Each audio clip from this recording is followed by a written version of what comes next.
right, we're here today with Trooper First Class Bresniak. He's the physical fitness and wellness instructor for the State Police Training Academy. I want to talk to him a little bit today about how people can prepare as candidates and potential recruits for coming to the Connecticut State Police Training Academy.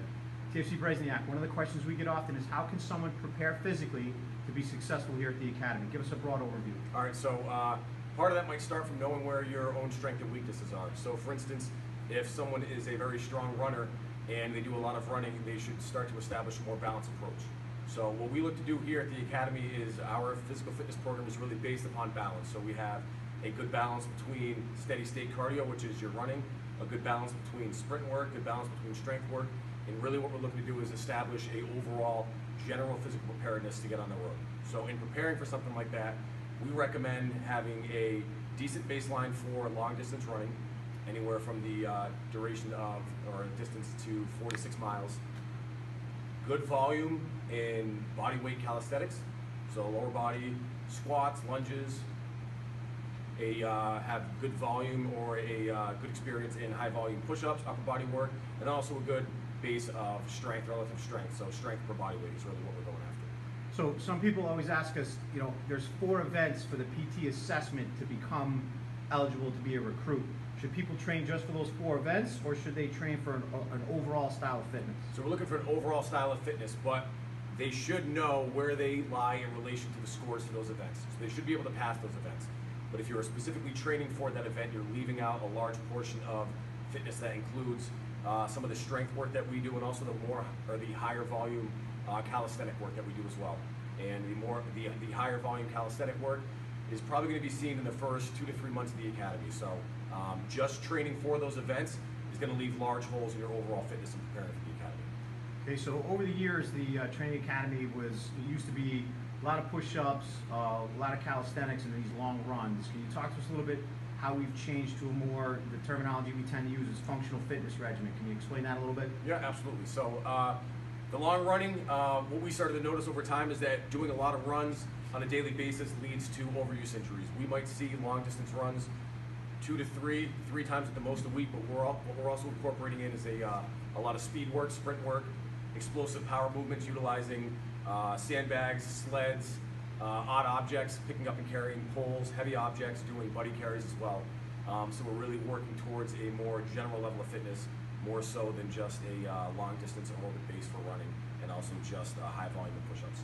So those functional fitness movements, how do they translate into success and survival out on the road? So say we're using a sandbag or a sled, the training behind that gives us the opportunity to prepare recruits how?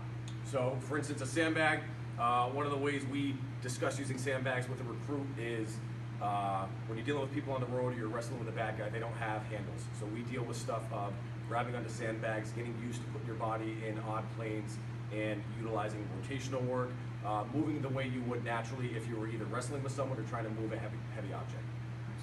So in terms of overall fitness, one of the things that sometimes people lose track of is things like nutrition and getting good rest. Can you talk a little bit about how people should think about their diets and most importantly, say something like their sleep cycles?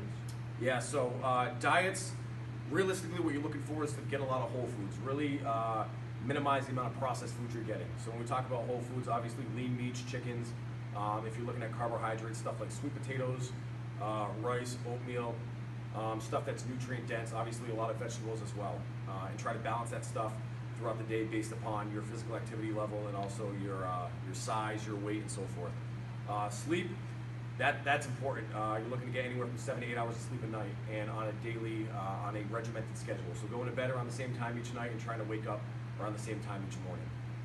Obviously, that really gives your body the best opportunity to repair itself from any type of physical activity you're doing to recover. Okay, so do we at the Training Academy tend to use a lot of machines in our fitness work here when we're training? No, we don't use any machines. So if we are using weights, we're using stuff like we have down here, squat racks, barbells, and then dumbbells, and then a lot of odd objects again, whether those be sleds, sandbags, or just heavy implements that we're moving around or carrying each other, buddy carries and so forth. Does it cost any money, or do you need to join any gym to get ready for the State Police Training Academy? No, you do not need to spend a lot of money. I would say you could do stuff just with body weight initially in a room or a track or a road to run outside, realistically, so long as you can get out and perform those exercises that we're looking for, you don't need to be spending a lot of money. All right, so in your assessment of recruits when they come to the training academy, sometimes people talk about, hey, I've been running for a while and I can't seem to break this time, or I'm doing this number of push-ups and I can't seem to get past it. Can you give people a little advice on how to break through those plateaus? Yep, so for push-ups, for instance, or say sit-ups, there's different progressions that people can follow. So people might just be waking up each day and probably doing a set of 50 push-ups, and they realize that their overall number when doing a 1-minute test really isn't increasing. So some things that could be changed are the progressions in which you're doing those push-ups. So there's different formats in which you can do those. There's density progressions, which you do a certain percentage of your overall 1-minute max rep push-ups.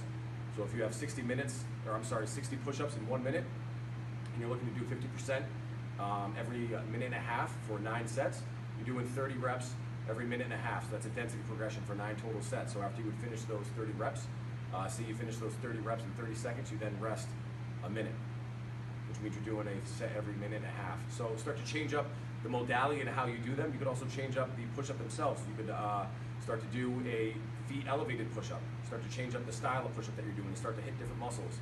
Start to train up triceps or shoulders.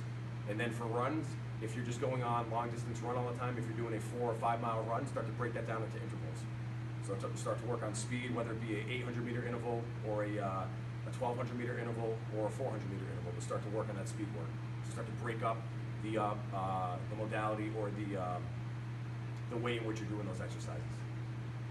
Okay, so is there anything you think we've missed in this discussion about preparing to come to the training academy and be successful? Let me ask you this. Does fitness in the law enforcement world strictly relate to your performance out there in the field, or is there an added benefit, say, for injury recovery? Can you talk about that? Oh, both. There's a, for performance in the field, injury recovery, and also stress management.